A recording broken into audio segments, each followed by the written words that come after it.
Hi everybody, it's Lennon, and I have been wanting to film this particular video for a while now.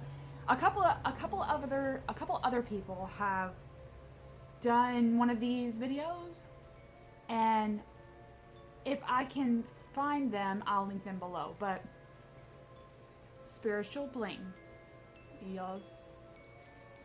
Now I am actually not wearing any of my goodies today because all the stuff I'm going to show you is going to be just overwhelming enough. So, but I do love jewelry. I find it to be, it's always been one of those things for me that, I don't know, it just calls to me. Now, like diamonds, no. That's never been my thing. Like costume jewelry, big old statement pieces, yes. Big statement earrings, and that's just been where one of my loves has gone. Now, spiritual bling is different for me because there are some spiritual pieces that I wear during ritual or specific times of the month that really get the energy flowing well.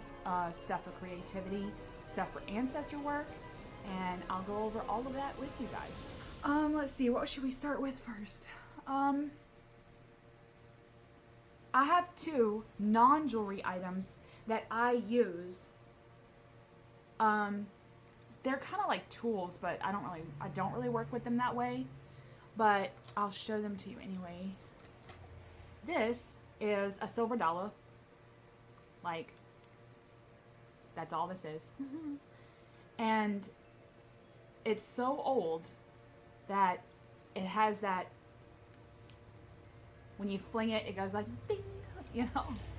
And when I was young, the story of, you know, the yes and no coin was told to me, and I remember thinking, I want one of those coins. Now, it was a fascinating story because it pulled me into a way that I've kind of in my adult life have kind of roped the story into how I can play it out. Now, the premise of this coin is when you're trying to decide something and you're like, okay, well, let's flip a coin and find out. The reaction that you have to whatever you get, that's the answer. So say I have a decision between two possibilities, two things that I want to do, or I'm thinking about what have you, and I flip the coin. Let's say it turns into project A. Well, if it says no, and I'm disappointed, then I really do need to do that. And it's the reactions that I get when I flip this that tell me whether or not I really want it. Kind of going into law of attraction a little bit. But that's why I use this, and that's why it's technically not a spiritual thing, but I use it when I want to remember that story, and when I want to think of possibilities, and when I want to think of making decisions, because sometimes that can be hard. I mean, this could be restaurants, you know, Taco Bell and McDonald's. It's like, if I'm disappointed when I get McDonald's, then I know I really want Taco Bell. So, the next one was given to me by my father, and I have always been obsessed when I was young with The Little Mermaid, and I always wanted a fork hair thing, you know, dingle hopper. And but when I started getting up into age and I never got one, he gave me this. And what's so special about this is, at first I thought it was just a fork. And it's all tarnished and I don't even want to polish it. It's just so beautiful. But this is real silver. Oh, like an actual piece of silver. I don't know where the hell he got this. But the beautiful thing about this is that it's so sturdy. I can't bend it like you can regular forks. And it has a beautiful sound.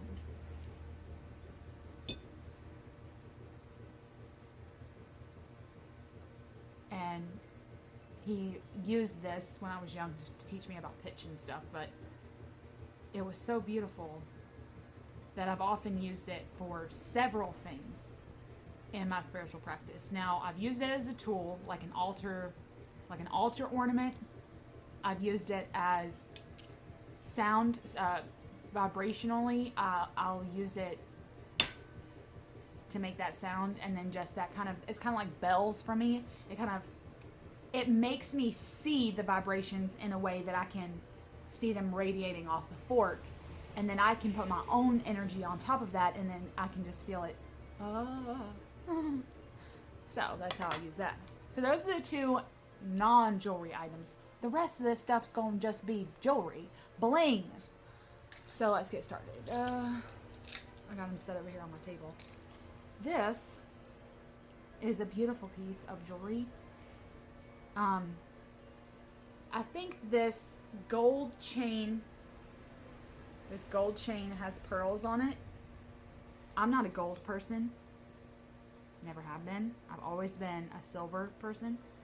But there was something about this. It has this chain with these pearls, and then these, like, I don't even know, these emblems on them. Like, this emblem has like a coat of arms on it, and I think that this was in a bag of like my grandmother's jewelry or something, and it had this locket on the end of it, this heart locket. And the way you close it is, instead of the clasp being in the middle, you clasp it to the locket and wear it like that. And I love this because it was my grandmother's, and there's no picture in it, but you can put a picture in it. Nowadays, with the technology, you have to put anyone's picture in it. But I often use this for ancestor work. Like, I will put this on my altar, like around Samhain, and when I want to like work with the ancestors, I'll put that on there, and it's a way to call them down through jewelry. And I love doing that. So because of that reason, because most of these are altar tools, I don't actually wear this, but it's a beautiful altar piece during my ancestor work. Now the next one I don't really wear either, but I like to hold it. And it's this stone heart. And I don't know what kind of stone this is. I mean, it's probably like a piece of granite or something. But it's on this like cord. It's on this like cotton cord, and it's tied up. And I always have loved this because it looked to me like a hagstone. Now, a hagstone is a piece of stone that you find usually near water, where erosion beats a hole into it, somewhere into it, naturally. This particular hole was not made naturally, this was made with a drill. But I loved the feel of the stone. If I hold it in my hand long enough, it warms, it like gets warm. And I love that I can feel the warmth coming into it and then radiating through my body. Plus, it kind of reminds me of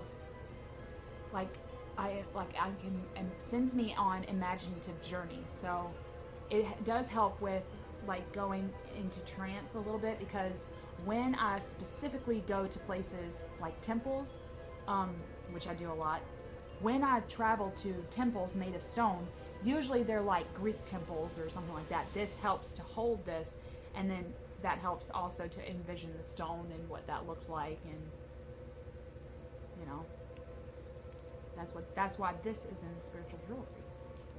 Okay. I'm saving my malas for last because I love them so much. This, now, I don't know what you would call this, but it's an anklet, and they're bells. And this was given to me because I like to dance. And when it was given to me, I remember thinking, this would be so annoying to have on my ankle.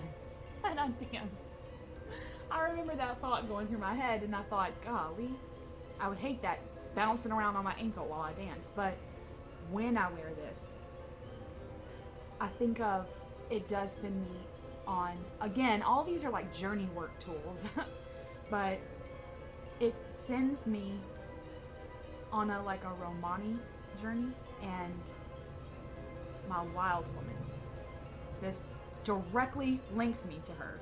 If I need to pull her out and just not give a shit about what people are thinking, or the fact that I'm outside in my yard, the neighbors can see me. My yard's not private, okay? My neighbors can see me. I go out there and rain dance and look like a crazy person. I'm sure that they think I'm nuts. But when I want to pull the wild woman out and not care that they can watch me dance and rain dance, I'll get this out. I'll be like, you know what? I really need to not care what they think. I've got to do this ritual. I've got to go out here and rain dance because I'm bringing the storm in, and I'm putting forth so much energy that if I'm blocking that energy by giving a shit what the neighbors think, then I have to embody the wild woman archetype. I have to. So I get this, and sometimes I might not wear it on my ankle. Sometimes I'll just hold it and just like it's a rattle. But it's a beautifully made piece of jewelry, and I just love it for this. I love it for that reason. So the next one was another piece of my grandmother's jewelry. Actually, this wasn't my grandmother's. This was my great grandmother's. And no matter how much research I have done, okay, no one that's still alive in my family knows when her birthday is. My great grandmother. I've asked. Nobody knows. And there's no record of it, or I'm sure there probably is, but I've actually never done one of those ancestry tests. So pretty sure I could probably figure it out. But I don't know when her birthday was, but this piece of jewelry was hers. This my great grandmother on my mother's side. And it's amethyst. And I found it one day in my great grandmother's jewelry box. And I told her, I was like, wow, this is my birthstone. And she was like, oh, really? In that cool way that great grandmothers do. They're like, mm-hmm. They don't really say anything. They're not saying much, but they're saying it with their eyes. And anyway, she gave this to me right before she died. And I use this much like I used the other piece. That actually came from a whole another grandmother. But I actually use this the same kind of way. I wear it when I want to embody blood mothers, when I want to venerate them, and when I want to call on them. And specifically linking, because this is my birthstone, I'm linking my birth, the birth of my ancestors. So it's kind of like a birthing ritual that I do. Again, that's kind of like around Samhain too, was when I do the majority of my ancestor work. But that's what this beautiful piece of jewelry is. Now, I'll wear this too if people in my family, they don't know this, but when people in my family have babies and there's a baby shower or a birthing, someone's giving birth in my family, in my actual bloodline, then I wear this to pull the ancestors into that beautiful moment as well. And it's been really powerful for that. I can feel them in the rooms, and I can feel them with us in those moments. They're there anyway, but this beautiful piece just links all of them to me and to the births of all the new babies in my family. So it's a beautiful piece of jewelry for that. And my last, before we get to my malas, is this beautiful piece. My mother actually gave this to me because I have a fascination with cameos. And if you don't know, cameos are these like onyx pieces that have been carved, or they're ivory, not onyx, they're ivory pieces that have either been dyed or painted. This one happens to be dyed on the outside, and it had these beautiful, I don't know what you'd call it, it's just ornate ornaments hanging down. And this was, my mother, like I said, my mother gave this to me, and I don't think it belonged to her first, but it's on this beautiful, like, thick chain. And I don't know, this kind of, spiritually speaking, I wear this for, I don't want to call it beauty magic. The Cameo has always been a love of mine because of how fair the ladies look in these. And I don't want to come across as vain here, but it's more along the lines of like beauty. May my natural beauty come out. May my naturally sun-kissed highlights come out. Stuff like that. You know, may your cheeks always be rosy, right? Like that type of things. I don't actually do spell work for beauty, but when I'm thinking on, like if I'm having a bad day, or if I don't think I'm very pretty one day, or it just seems to work that way. I'll go to my jewelry box and I'll be like, okay, you know, I'm not really feeling any of this. I'll pull this out, and it never freaking fails. Every time I put this on, I feel fair in the face, I feel rosy in the cheek, and I feel like I can smell the powder, you know, like those big puffs that the women used to wear. I feel that when I wear this, and I've actually attached this part that is like beautiful, like Damascus pattern on it, like paisley pattern almost. And it's really, really old, but it like opens like a clamshell. Oh. So I added that to it to cement the self-love and the beauty aspect of it. And when I'm feeling not so beautiful, I put this on there to remind me that I am, and to always love who I am no matter what. And it's just basically been a good teaching tool for me. So now I have two malas, and you could say that I'm a colorful person, okay? If you've watched my channel, you know that I usually I am a pretty colorful person. But when it comes to malas and chanting, dancing, and needing to call in forces of the moon, okay, because it's really high in my practice, then I have two malas that actually I have a couple more pieces of jewelry here. I do have a couple more pieces of jewelry, so let me show you those first. Not that the malas are anything special, I just wanted to show all of the other stuff first. But this is my rosary. I've mentioned this in a video before, but it's just black plastic, and it has like this emblem here and Jesus on the cross.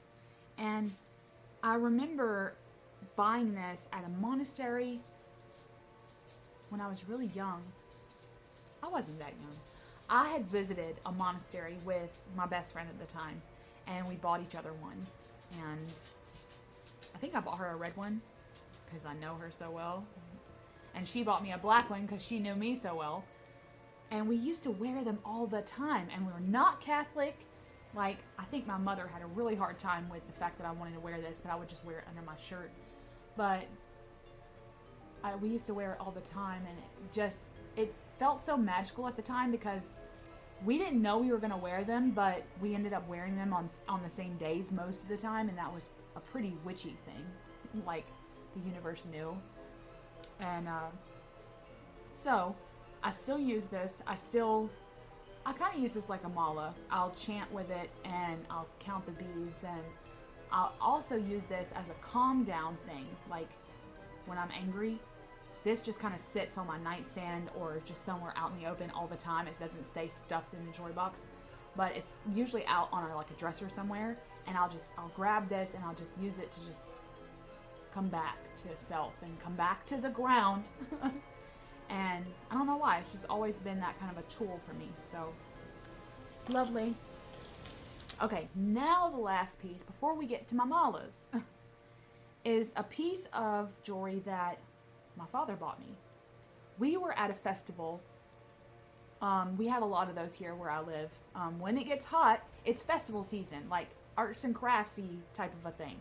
And my family and I love to go and visit these things.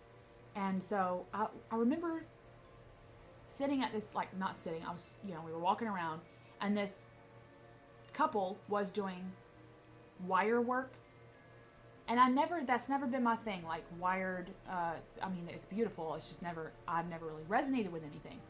And this particular lady was sitting in a chair wiring this humongous tree of life out of wire, okay? Like stitching it together and making the branches, and I was mesmerized. And I didn't even go in the booth. I just sat there at the edge of it and just watched her weave this wire onto like this loom thing. And I was just... And so my dad turned around, went in, I didn't even know that he went in there and bought this, which is the same kind of thing. They've wired all of this in here, and I have rubbed it so much you can't even tell that it's been woven, but it's like a little tree. And he bought that for me and gave it to me later, but I was like, how'd you know? And he was like, you were just sitting there staring at him. So I wear this a lot when I want to feel witchy. And that's important to me, is that when I'm going to go out, especially if I'm going to go out with people that are going to talk to me like about getting back to church and getting back to, you need to get your kids in church, and, you need to be more this and you need to be more that. And it's just like, when I'm going out specifically with people that are going to be like that type of energy, I will wear this. And I think on that woman weaving the tree of life and how we're all this flower of life and we're all connected. And this one person's judgmental, dogmatic thoughts means a blip in this tree of life. A blip. And that I need to feel that. I need to feel the whole tree energy and radiate with it and be a circle on this flower of life and not take what this person is saying, because all it is a grain of salt compared to everyone on the tree. So I definitely use this when I want to feel witchy and when I want to know that I'm pagan for a reason, when I want to know that what they're saying isn't going to bother me. I'm going to laugh with them, and I'm going to eat with them, and I'm going to go out to eat with them, and I'm going to play with them, but then those little spelt things that they say, I'm going to rub right off because I'm wearing a shield. And that's what I use that for. So thanks, Dad. Okay, now my malas. I'm going to show you my... Doesn't really matter which one I show you first. They both go with the moon. Okay. Now, I follow a triple goddess aspect in my practice, among a lot of other things. But because of that, I knew that I wanted... Well, I have two. Because it's more like the triple aspect of it. I've kind of just roped it into light and dark.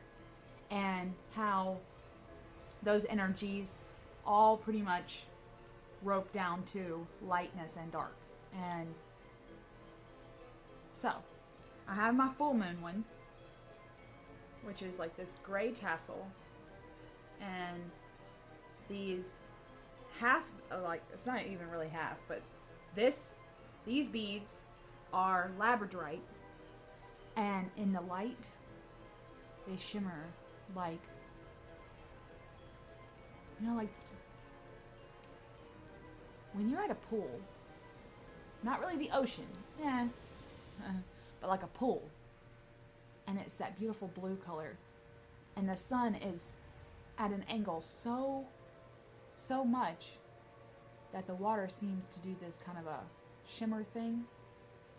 That has these specific labradorite beads have that effect. Like, I'll never be able to show it to you, but there's like this blue sheen on them in the light that pulls to the waters, and it makes me think of water, and it makes me think of the full moon, and it makes me think of all the moon goddesses out there, and the emotion of the moon, and the tidal waves, and oh. And then the rest of them, the rest of the beads are moonstone, which is my stone, which I wear every day. I never take this ring off. We'll get to rings in a minute. So the rest of them are moonstone, like I said. And I use this for, I leave it out in the full moon, every full moon, to charge it up. And then I use it also for chanting work. And for, if I'm using it, if I'm doing like full moon spells and rituals, I'll wear this. Which doesn't always happen for me on the full moon, but days before, days after is when I use this the most. And then the next one, oh, my hair, is the dark moon. And I love that this isn't all black, that there's some moonstone here, and the rest is obsidian. I love that it's not all black. Love that. But I use this way more than I actually use my full moon, because I use this, I do leave it out on the new moon to charge with the dark moon energy, but I use this in my dark goddess work mostly. And I use this in spells, rituals, kind of like my full moon one. I use it in spells and rituals a few days before and a few days after the new moon is when I use this. Also, like to have out, to hold, to shake. It's got a beautiful sound. So I love using this for all of that work, dark goddess work, maiden work, and crone work, because they're like two sides to me of the same kind of a coin. And so I use this actually a lot more than I use my full moon mala. So this has gotten a lot of wear, but I love it. Now, I wasn't going to talk about my rings, but I feel like I need to, because they're a part of me, and I'm like inadvertently utilizing them by having them and wielding their power on an everyday basis. These four don't leave my hands, ever. This is a moonstone that I bought when I was 15. There was a shop, I was in the shop, there was a bowl of these rings, these sterling silver moonstone rings, that I saw, and they seemed to be radiating this energy, like they had an aura around them, and I just gravitated, right? Never heard of moonstone before in my life. And I gravitated, and I sifted through them, and I thought, wow, okay. So I picked one. This actually looked a whole lot different when I bought it, but because I haven't taken it off since, it's like cracked and the light hits it in different ways than it did when I bought it, and it's every couple of years it tends to change, and I love that. It just is so powerful for that reason. So I love it, and I haven't taken it off since I bought it when I was 15 years old. And this hand is my marriage ring. You know, again, no diamond. This is a spinner of all the phases of the moon. I love this damn thing. Oh. It's kind of like my fidget spinner. But that's all it is. And I haven't taken it off in years. I don't even know. Again, with like my skull, I haven't taken it off either. I haven't taken any of these off. I shower in them, I sleep in them, I do everything I can in them, I garden in them.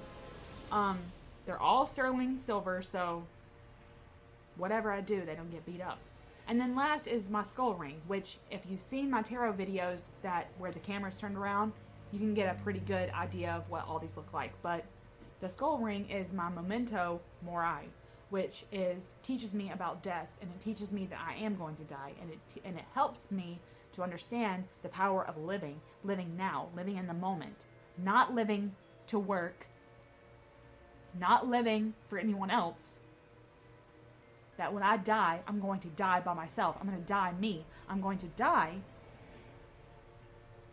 and I need to live now. Because that is the only fact of life, is death. And so this skull teaches me that every time I look at it, which is every day. You know? As little to no regrets as possible on the deathbed. That's his message. So, okay, well, I hope that this was fun. And if you've got a carton full of jewelry that you use in spiritual witchy practice, show me, because I'm a jewelry fiend. And or if you have a piece that you really value and you don't have a video, drop a comment or whatever. I'd love to hear about your story with a piece of jewelry that you admire, or that you use. So I hope to see all of you again. Much love.